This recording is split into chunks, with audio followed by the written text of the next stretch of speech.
فريقه من أرض الملعب. دكة البدلاء موجود، هو حاضر مع الفريق. هنا نتابع نواف العابد يبحث عن مرور، برافو، يعدي في المرة الأولى، يبحث عن تسديد، هدفين له بنفس الطريقة، أمامية في مكان سليم.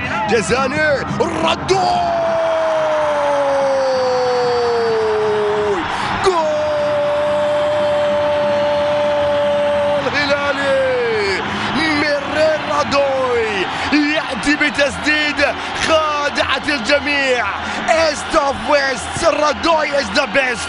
هي اللوحة اللي امامنا، هي ما مكتوب امامنا. رادوي يحضر بتسديدة قوية يخلي ايضا رئيس نادي الهلال صاحب السمو الملكي الامير عبد الرحمن بن سعد يرتاح شوية، يبرد على قلبه، برد على قلوب الهلاليين بتسديدة. شوف وليد وشوف التسديدة، خادع الجميع. ميرير رادوي والهدف الاول للهلال. 1-0 إذن 1-0 مع الدقيقة رقم 17 يأتي من المقاتل الروماني ميرير رادوي.